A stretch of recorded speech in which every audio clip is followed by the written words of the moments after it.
Hindokna Salipuba Churchki Pastor Lasco Mati members Mam Kunamapu I showed him the Mukama Cherry. Masisi Jalam special nomini Madam de Koi Province Christana Kari the Makta the Tibis the Laki Bano Haibagi Koi Jora Pajaminasi Lakasi Chahi lising nataga chatre nataga chanipan ni mamang dagi koi maichau singna haidok kibalai adi prophet singna prophesy tau kiba aduni ko adu mang phau na base koi jengsi haudringi da ayam tang isor da changjage tamalang sabi bai pai show nang kha ka changjabani masing hakdang aina nang duhai pitokadaba aibu nangna season nabiu tagdurba koi sininaw mayam ja mayam bu nangna bor pinabiu haiduna nijabagloina Yesu Kristo nang aseng nijabani amen amen mapam kaya da ngasi se soidana Prabhu Yesu Kristo na koi kari tauri haibasi pau sandok langbani and I coin su asiga Salipo Baptist Church asida Good Friday hai basikari no ngahaktang na inasi Good Friday achaw asang mayam prithibhi sida pokre sikre adubo adugi numit to aphaba numit aina ngasi phawbda thonba leitri loinana ekhoi thajaba natabada siba numit sibu aphaba kawba leibrane Siba numit asidi mina tengthana mina kappa lau khongba awaba utpagi numit ni ko but ekhoina thangai sena aphaba irai haiduna thonjellaga koi leire basi ekhoina poktringai dagi mai chau singna intellectual mayamna shastra taurga akoina thamlamba numit atuni ko aduna ngasi se ekhoi karimta nungai taba tauroisi harau na maithong singse mi siraga akhoi imak maktana leibado adu tauroisi adu akhoi harau se maramdi taimom pan bu kannanaba Prabhu Yesu Krista se ngasi kauba numit asida akhoi gi damakta sibikibado Pastor Rasna su hanjana panbikre so ekhoina a question amani tang hangningi adu de tom icham na ko asi question dadi karino haibada ekhoi gi damakta hujik je khwai dagi greatest need khwai dagi mathau ta ba project se karino hoi chumi angang sing loin chakre mai Sunday school lai mare khara gi damakta di angang sing gi damakta di lai su tamba kadai da lai tauba aduga haugalaiba nahasing damuktana kari thabak tawgodoba kanaga luhongodoba sigumba to ekhoina ahan lamanna long khono loin tawrba ekhoi myamna karmaina punsi se kamaina ingna hingba aduga icha sing sibu kamaina natraga tawriba thabak to fazana Prabhu Yesu Krista ge ming chawkhana ba karmaina tawba asini ko ado aina hainingbadi khwaidagi mathau taba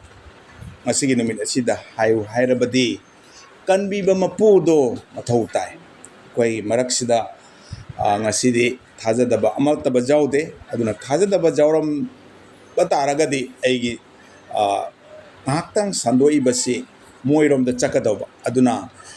thaja mangaktanina amuk thajabaromda amuk pujarake scripture ekoi shastra da chatlagadi sumaina ui Israelite sing Jihudi ko head Israelite sing na Jesu Krista gi mapam po haidi moi dhara sing na ma se masaya ni haibase hujik phawba ngai duna leiri makhoi se khangde ba ma se la amme ekhoi damat sibikre mapa gi manakta chatkhre aduga ishor gi manakta jet thangda phamnuna lei haibase moi se hujik phawda ngai duna leiriaba amarom da hayragadi asi ekhoi gi damakta laibu phabani ꯀꯔꯤꯒꯨꯝꯕ ꯏꯖꯔꯦꯂꯥꯏꯠꯁꯤꯡꯅ ꯃꯈꯣꯏꯒꯤ ꯃꯤꯅ ꯀꯔꯤꯒꯨꯝꯕ ꯄ꯭ꯔꯚꯨ ꯖꯤꯁꯨ ꯈ꯭ꯔꯤꯁꯇꯁꯦ ꯀꯟꯕꯤꯕ ꯃꯄꯨꯅꯤ ꯃꯁꯥꯌꯥꯅꯤ ꯍꯥꯏꯗꯨꯅ ꯂꯧꯁꯜꯂꯝꯕ ꯇꯥꯔꯕꯗꯤ ꯑꯩ ꯍꯥꯏꯅꯤꯡꯉꯥꯏ ꯂꯩꯇꯦ ꯑꯩꯈꯣꯏ ꯖꯦꯟꯇꯥꯏꯜ ꯑꯩꯈꯣꯏ ꯍꯥꯏꯕꯗꯤ ꯖꯤꯍꯨꯗꯤ ꯅꯠꯇꯕ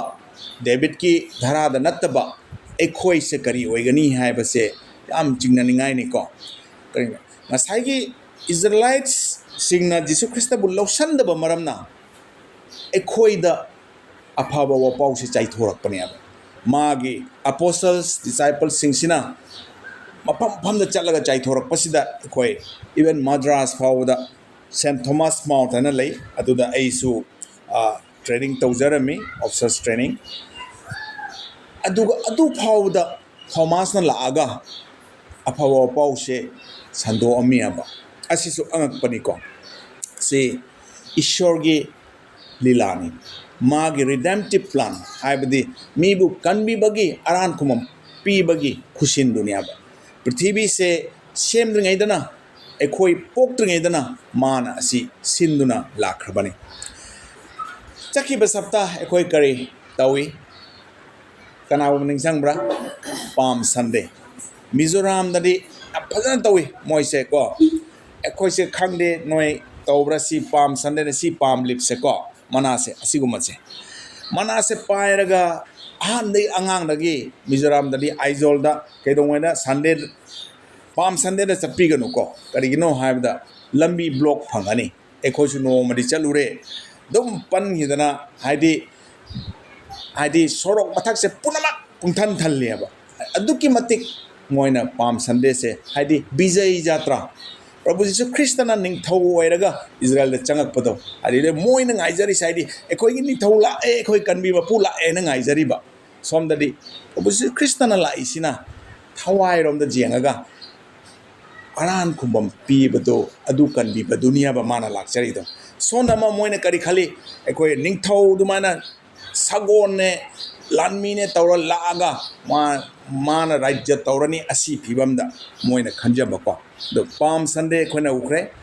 ꯃꯊꯤꯒꯤ 12:9ꯗ ꯑꯝꯇꯪ ꯌꯦꯡꯁꯤ ꯃꯊꯤꯒꯤ 12:9ꯗ ꯑꯁꯨꯝꯅ ꯍꯥꯏꯗꯨꯅ ꯂꯩ ꯃꯍꯥꯛꯀꯤ ꯃꯥꯡ ꯊꯥꯅ ꯆꯠꯂꯤꯕ ꯑꯃꯁꯨꯡ ꯇꯨꯡ ꯏꯜꯂꯤꯕ ꯃꯤꯌꯥꯝ ꯑꯗꯨꯅ ꯂꯥꯎꯔꯛꯏ ꯍꯣꯁꯥꯅꯥ ꯗꯦꯕꯤꯠꯀꯤ ꯃꯆꯥꯅꯤꯄꯥ ꯌꯦꯍꯣꯚꯥꯒꯤ ꯃꯤꯡꯗ ꯂꯦꯡꯂꯛꯂꯤꯕ ꯃꯍꯥꯛ ꯌꯥꯏꯐꯕꯅꯤ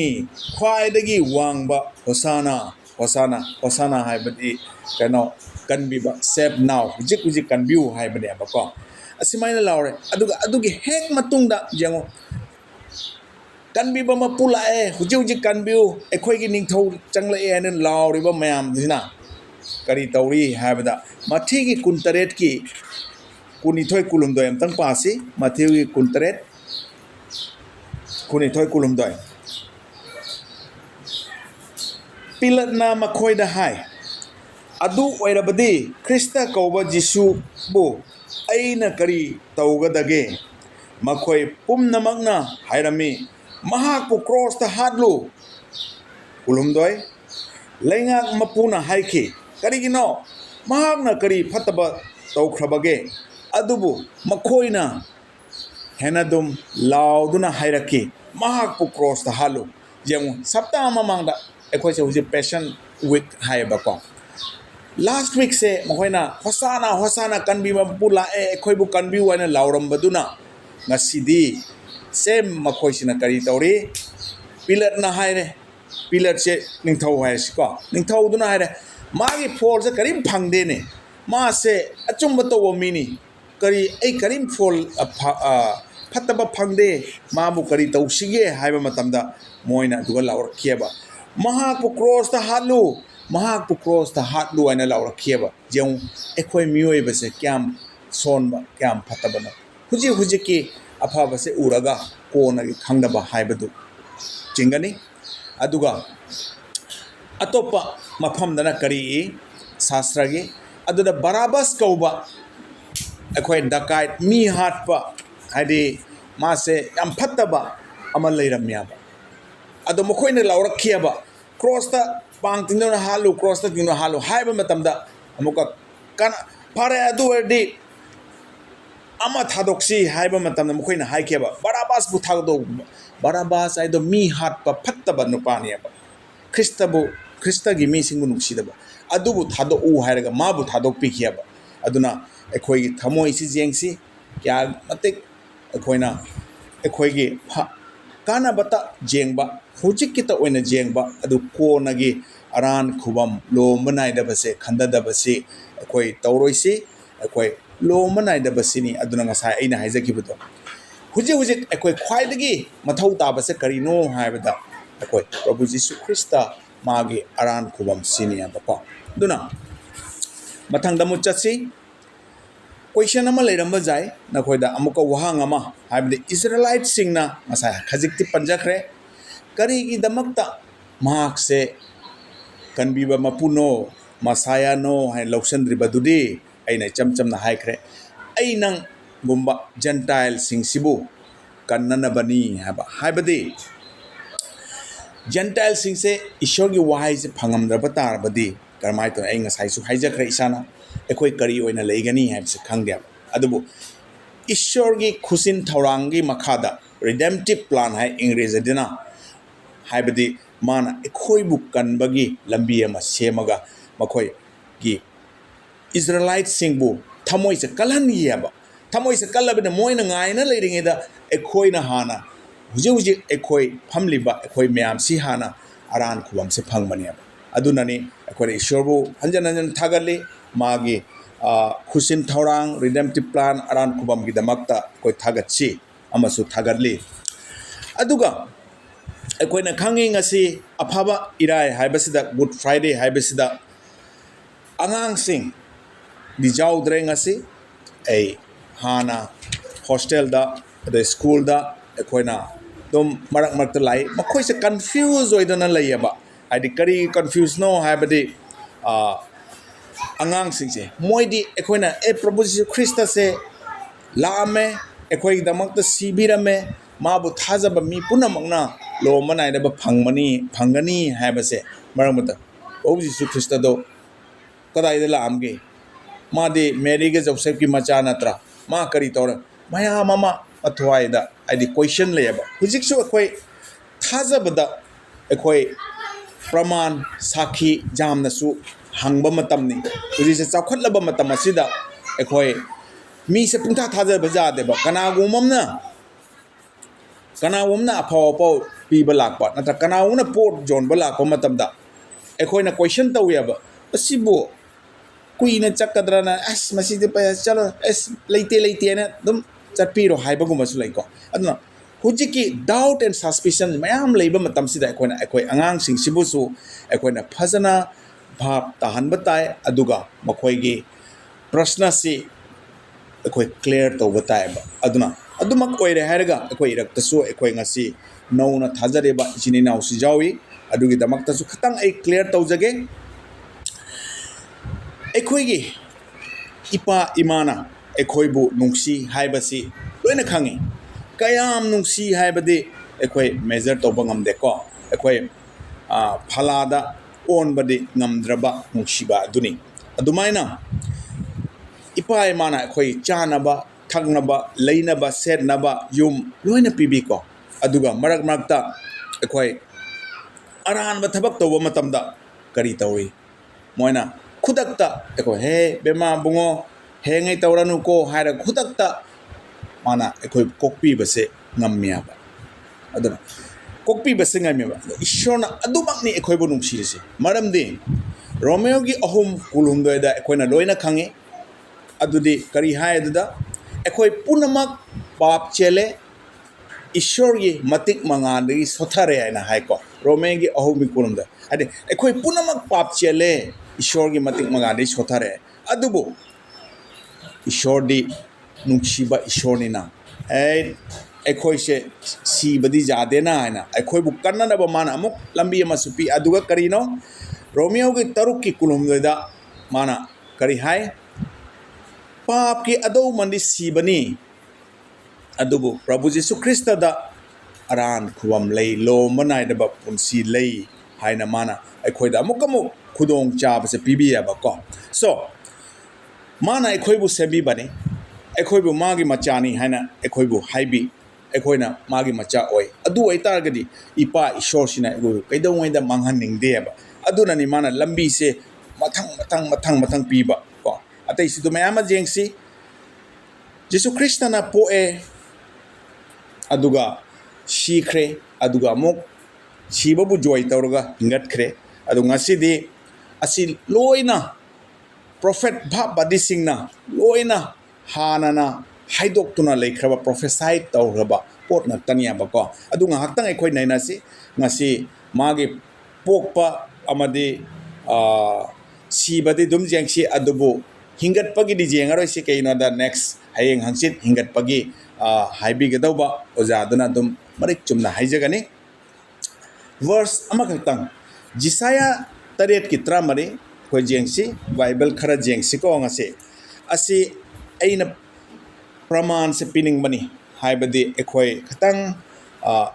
ꯄ꯭ꯔꯚꯨ ꯖꯤꯁꯨ ꯈ꯭ꯔꯤꯁꯇꯗꯨꯕꯨ ꯍꯥꯏꯅ ꯂꯩꯔꯒꯗꯤ ꯑꯗꯨ ꯄ꯭ꯔꯃꯥꯟꯁꯦ ꯑꯝꯇ ꯄꯤꯖꯒꯦ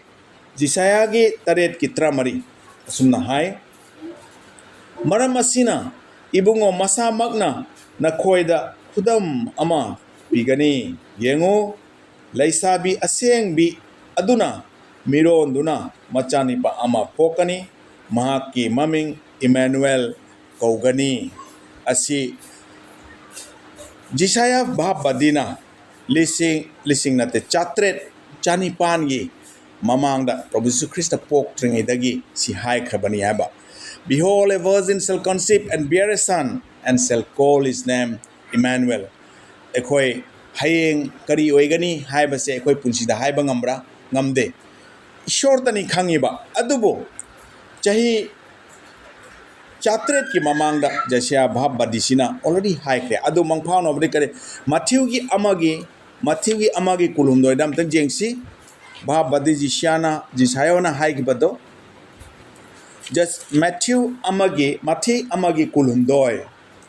ꯌꯦꯡꯉꯨ ꯂꯩꯁꯥꯕꯤ ꯑꯁꯦꯡꯕꯤ ꯑꯗꯨꯅ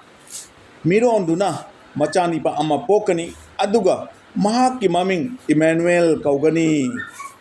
ꯃꯁꯤ ꯑꯔꯊꯗꯤ ꯑꯩꯈꯣꯏꯒ ꯂꯩꯃꯤꯟꯅꯕ ꯏꯁꯣꯔ ꯍꯥꯏꯕꯅꯤ ꯌꯦꯡꯕꯤꯌꯨ ꯆꯍꯤ 700ꯒꯤ ꯃꯃꯥꯡꯗ ꯖꯤꯁꯥꯌꯥ ꯚꯥꯞꯕꯗꯤꯅ ꯉꯁꯥꯏꯒꯤ 8:13ꯗ ꯍꯥꯏꯈꯤꯕ ꯑꯦꯛꯖꯦꯛ ꯂꯥꯏꯟꯗꯨꯃꯛ ꯑꯩꯈꯣꯏ ꯃꯊꯤ ꯑꯅꯧꯕ ꯋꯥꯂꯦꯞꯀꯤ ꯑꯃꯒꯤ 12ꯁꯤꯗ ꯐꯪꯉꯤꯕꯁꯤꯅꯤ ꯑꯁꯤ ꯉꯛꯇ꯭ꯔꯁꯦ ꯑꯗꯨꯅ ꯑꯩꯈꯣꯏꯅ ꯄ꯭ꯔꯚꯨ ꯖꯤꯁꯨ ꯈ꯭ꯔꯤꯁꯇ ꯄꯣꯛꯄ ꯁꯤꯕ ꯍꯧꯒꯠꯈꯤꯕꯁꯤ ꯑꯩꯈꯣꯏ ꯀꯩꯗꯧꯉꯩꯗ ꯑꯩꯈꯣꯏꯅ ꯗꯥꯎꯠ ꯇꯧꯕ ꯌꯥꯗꯦ ꯍꯥꯏꯅꯤꯡꯉꯤ ꯑꯗꯨꯒ ꯖꯤꯁꯥꯌꯥꯒꯤ 9:3 ꯑꯝꯇꯪ ꯌꯦꯡꯁꯤ ꯑꯁꯨꯝꯅ ꯍꯥꯏ ꯖꯤꯁꯥꯌꯥꯒꯤ 9:3 ꯃꯔꯝꯗꯤ ꯑꯩꯈꯣꯏꯗ ꯑꯉꯥꯡ ꯑꯃ ꯄꯣꯛꯂꯦ ꯑꯩꯈꯣꯏꯗ ꯃꯆꯥꯅꯤꯄꯥ ꯑꯃ ꯄꯤꯕꯤꯔꯦ ꯃꯍꯥꯛꯀꯤ ꯂꯦꯡꯕꯥꯟꯗ ꯂꯩꯉꯥꯛ ꯁꯥꯁꯟ ꯂꯩꯒꯅꯤ ꯃꯍꯥꯛꯀꯤ ꯃꯃꯤꯡ ꯀꯧꯒꯅꯤ ꯑꯉꯛꯄ ꯄꯥꯎꯇꯥꯛ ꯄꯤꯕ ꯃꯇꯤꯛ ꯆꯥꯎꯔꯕ ꯏꯁꯣꯔ ꯂꯣꯝꯕ ꯅꯥꯏꯗꯕ ꯏꯄꯥ ꯑꯃꯁꯨꯡ ꯏꯪꯊꯕꯒꯤ ꯅꯤꯡꯊꯧ ꯍꯥꯏꯅ ꯌꯦꯡꯕꯤꯌꯨ ꯏꯪꯂꯤꯁꯇꯅ For unto us a child is born, unto us a son is given hairiko asi isai su lebani khoras ama mangphaunaba amuka jengse khoi anoba walepta laga asina lukki anigi tramari khwaidagi hena wangba da ishorgi matik magun thagatpa taibang panda mahaki apenba oiriba misingi mathakta ingthaba haina asai almost same wording do asida sudum palliko isai larik mapangi sorry jisaya mapangi taruka luk ani tramari se khona sigachu uba phangi adi taibang panda Prabhu Jesus Christa se ingthaba porpani aduga thagat isai nifuma thoi mapan amtang jengsi thagat isai nifuma thoi mapan akhoi ngasi shastra si amtang maning mamang khara chatsi ko thagat isai nifuma thoi mapan asumna iduna lei hoi aina चेतना थाजबा ऐ इसामक्की चानरबा मरुप ऐगी ताल चाखिबा महाकना ऐगी थक्ता महाकी खोंगी खुनिंग थांगत ख्रे असी अर्थजामना चुमिको असी हाइबदी one of you will betray me हाइदी me Amna ऐगी मथक ऐबु betray तौगनी हाइरियाबको असी zone गी त्राहुमदोगी त्रानिपांदा अदुगा असी करमाइना fulfil ओए हाइबसी मपुंग फाखि हाइबसी mark 33 गी 33 अमतंग जेंगसी mark 33 गी 33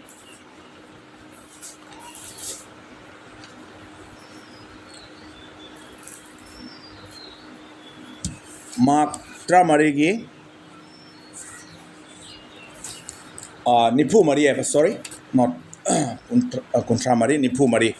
हाइदी मी अमना ऐबो betray तौगनी हाइबसी असिगा कमाइना fulfil ओइबसे अबसी जेंगसी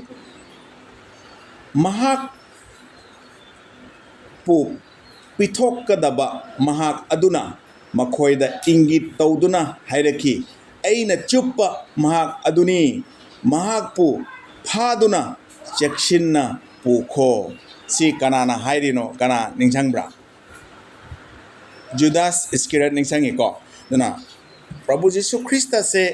माबु फाद्रिंगदा माना हाइबा ऐना चंगगा माबु कोनसिनगनी चुपकनी अदुइ नुपादो यीशु ख्रिस्टनी अदुगु फाखो हाइबसे असि जेंगबु सोमदा ngसाइगी थागत इसैदा हाइखिबा थागत इसैगा एखो लुकसे चाहि लिसिंग अमगा चामरी मुगलै अदुगा जिसायोना चाहि लिसिंग चात्रे मुगलैको असि हाइखिबा वासे कमाइना fulfil ओइबसिना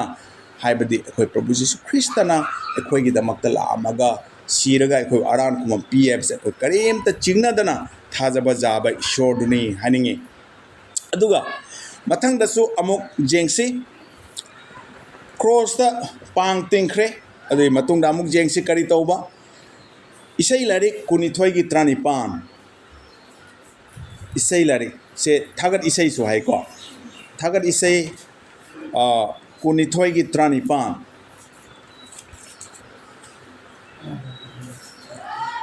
मखोइना मखोइगी मरक्ता हाइकी फिरोनसिंग येनै ऐगी अचोनबा फीगी Damak मखोइना लाइबक Chang जेंगले divided the garments among themselves at the foot of the cross. Mark ki tramangagi kunmari da somtang jengsi. Mark ki tramangagi kunmari. Prabhu Yesu Krista na cross ta tingbikraba matungda asini taubiri se mai mathakta ko. Mark ki tramangagi kunmari.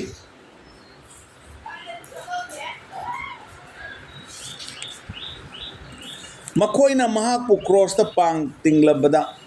तुंगदा महाकी फीसिंग अदु कना कनागी ओइगदगे हाइदुना लाइबक चांग येंगलगा येनरमी अनि मचेत मचेत का एरगा अमगा उनरगा जेनरमी अब क्याम तनु सिखरबा कोगी प्रभु यीशु Christ से हाइदी जारी मखै humiliation जारी मखै क्याम गिदमत तोलना सिखिबसे को कनागी दमक्तनो एखोई दमक्ता सिबिखिबनी दुगा मनाक्ता लेरिबा मयामनसु नुंगसिना करिमता हाइबा लैखिदे मोक हाइबदे माबु ताथी तवैना तीन सीजन बगुम्बा अदुगगी खुपाना सेटलाउ थारमबगुम्बा चटपदा अदुगुमदो मयाम तौबिखिको एखोई असि हाइरगा अइना वारी अमा सुनिंगसंगै एखोगी पैशन ऑफ क्राइस्ट कोई सिनेमा में लेबनी असी जारगदी कनागुमा जेंगबिद्रबदी जेंगबियो आइना हुजिता पंजाखिबा ताथी तावैना तौबिबा फुबिबा कौबिबा तीन सीजन बिबा अदुगा लुहुक तौई असी लोइना उत्पनिको पैशन ऑफ क्राइस्ट हाइदना इंग्रेजी की फिल्म नि जामना फजना उत्पनि अदु उरगा मित्तगी पी ताबसे खंगौदबनी कोई चिनेनाव सिंग अदुगा मतुंगदा अखोय जेंगसी जिसायोगी जांखै हुमदोगी तरानिथोयदा करी हाइरी jengsi adi matuna ngasigi aigi topic haibadi scripture Luke kulumdoi kuntrani thoidagi nifu taret pa khibadugi saruk waina jengminasi jisayogi jangkai humdoi gi trani thoi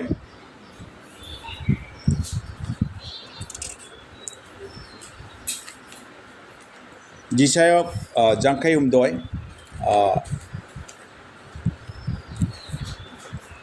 trani thoi asumna hai maram aduna achau asangi marakta aina mahaki saruk pigani aduga mahakna akanba singa landagani mulakpa pot yanagani maramdi mahakna siba phauba mahaki thawai haidokle aduga mahak lanjaba singi marakta masing chankhre mahakna mayamgi pap pubikre lanjaba singi damak nonja bikre ko asi ekhoina uba phangi with Jesus two robbers were crucified ekhoina asi we aduga lukna iba kulhumdoi gi kuntrani panga ekhoi kuntra mapan sem tang jengsi kulumdoi gi kuntrani pan kuntra mapan sem tang pasi ko mahaki makok mathak lomda masi yehudi singi ningthauni haina Greek Latin amasung Hebrew londa aiba ama thamlambi kuntra mapan mafam aduda yaliba mihatpa amana mahakpu thina ngangki nang Krista adu oirabadi nasabusu kallu amasung ekhoi busu kallu adubu atopa amaduna mahakpu chaiduna hairaki nagna ishorbu khakidra nagna chap manaba chaira phanglibani tasengnamak ekhoidi phangpham thokpani maramdi ekhoidi ekhoina tauruba adugi chap chana phangbani adubu mi asidi aranba amatta taukhide ko asi jengbiu asida ngasai Prabhu Jesus Krista ga pang tingbasida ko picture zum phajana ubani ani tingbani aba ko to amana hairaki nangdi sauna ko nangdi Jesus Krista ni haidra kanbi mama puni haidra wedi nasabusu kallu do ekhoi busu kanbiu ena mana haiba kanbiu haide ma kallu haiba jengu mana wahai wata sisu kyam thina amaduna kari haire ekhoi di isagi tawkhiba phattabaduna ekhoi phanglibani mahakti aranba karim tawkhide nang adumaina nganganu haina haiko adui matungda ekoina phangbangami adudi karino nupaduna haiki mathang padada ko haiki aduga mahakna jisuda 42 da haiki ibungo nahaki ningthau laibakta changbada aibu ningsangbiu haiduna haiki kyam tanose duna Prabhu Jesus Kristana even ekoi shiram dai phawda thadok pi de haibase aina haining ekoina hujik so aichinao sing kharama ekoi chechan ahan laman su leiramba jai o aidi angai khodan hawiri kharani dum leihige aduga hoi nang jisuna haido chumine aisu thajarak pajai ka haidna matam lowna leibase adu tawphade jaragadi makhoi bukarmaina tawdna Prabhu Jesus Krista gi macha oinana ba tawbase khoina soidna tawpham thokpra aina hainingi aduga scripture da muka ngasai wari se muka hanna chasi hoi hujik su pakre kuntra mapan su pakre self thyself and us to aduga 42 da kari haiki ngasi nang 43 da maduda jisuna kari haiki mangoda haiki aina nangonda tasengna hairi madudi ngasi nahak aiga loinana paradise ta laigani yo khudakta Prabhu Jesus Krista na mangonda haiki ngasai amado ka robber amado ko haiki mana hairakpa matumda Prabhu aibu ningsangu nangna nangi ꯅꯤꯡꯊꯧꯂꯩꯕꯥꯛ ꯆꯠꯄ ꯃꯇꯝꯗ ꯍꯥꯏꯕꯁꯤꯗ ꯃꯥꯅ ꯍꯥꯏꯈꯤ ngasi tasengna aina hairi nang aiga paradise ta leigani haidna hai asida karigumba Yesu Kristana ai nang hana chalu nangi Salipur Baptist Church the member oiru aduga gi nang baptize tawgadabni aduga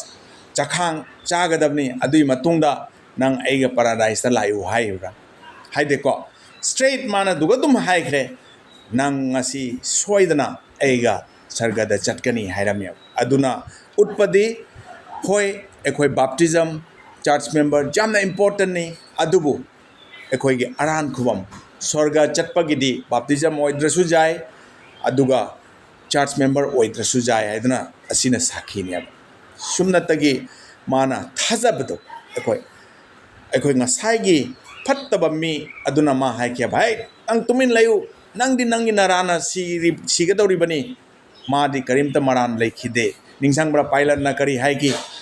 aidi khut amdoe magi maran amata phangde sibu aidi thadoni haibam tam thadok pa jade ngasagi hosana lauri mi sinar kari haiki cross the halu cross the barabas bu thado waina haikia adoni adu siga khoin uba phangbadi thajabase ngasagi pang tingdana leiriba amaduna hai ma thajaduna Prabhu ngasi aibu ningsang biu habda khudakta Prabhu Yesu Kristana nang ngasimak aiga sarga chatkani hairamika aduni ekoi ngasi ekoi Good Friday gi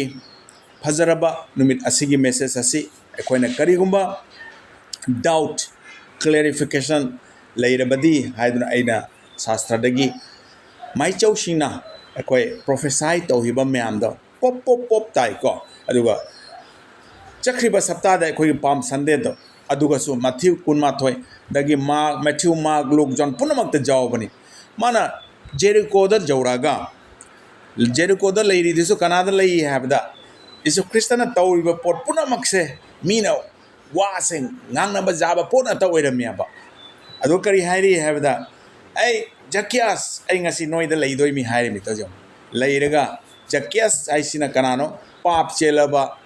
tax collector mina pamdraba aduga leirami adu so burum songnarandomi Yesu kaino jawone ekoina pamdraba je changna leirena somna de kedauri Zacchaeus ki imung manung punamak thaja ki ningsangi ko the Jericho da la aru emana chakhale hujik Jerusalem la imi ko ekoi Palm Sunday se la ekoi Bijay Yatra se la ko matamda Bedfast la pasida Jawdri se kilometer kun manga mongne khaibok mun chalak pasida lak pasida mana hai pothare ge do hey disciple anida chalu chalaga ukhong aduda wakhong aduda khangde karamana kaino lola ko mi karamtana phamdriba macha ama leiramgani adu thadoga purowai moina pulli do thado ngai duda mapu duna hangai hey karigi aigi lola se hangroi no ne haiba matamda mana khorame mana hai Prabhu Yesu Kristana si mathau dai hairaga asi jengbiu ko adi ekoi gi Prabhu se aduki matik ngamba all powerful all knowing omnipresent oibani ko aduda ekoina sakhi ekoina mathang manau ena koi uba phangi aduga ngasi ekoina kari tawgadage ekoina hujik magi machasing oire ado kari tawgadage have something jengsi ahan bada aina haining badi Prabhu Yesu Kristana ekoida sibire wana pang tinge tin si chali mina tathi tawai tawki cross ta luhuk ni pibiri dusu tinghang no tawna I tarna massage phu matamna massage chadum kenba ade cross lumgura badu puraga chatpa ekhoi gi damakta mana tawba ja bangai tawre adoi ding asi afaba iraya sida Good Friday se ekhoi na kari tawgadage haibado ekhoi point amani ta jengsi ahan bada khwaidagi alai baduti thajabaduni mana tobikhiba punamak se thajasi Israelites dumaina hosana lauraga hapta matungda mabu crucify tawro haidaba Prabhu Yesu Krista nangde khoi kanbi mapuni haina mabu thajasi मागे redemptive plan अदु अखोई थाजसी मथंगदना अखोई महाक से Messiah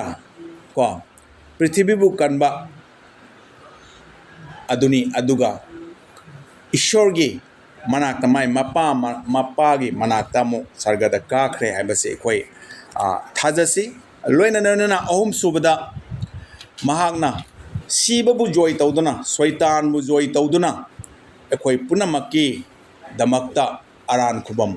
उबिरए हाइबसे अखोई दुसु थाजसी असे पुनम बदी सिंगना हाइदोख्रबा वा नतनी दुगा ग्रेट कमीशन अखोई मथीगी कुनिपान की त्रामापन दमतन जेंगसी मथ्यू कुनिपान त्रामापन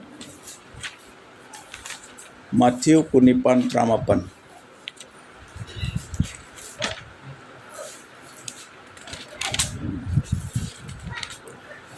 असुमना हाय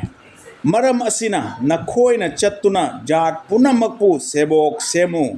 अदुगा मखोइबु मपा मचा निपा अमसुंग थावाय असेंबगी मिंगदा बप्ताइज तौ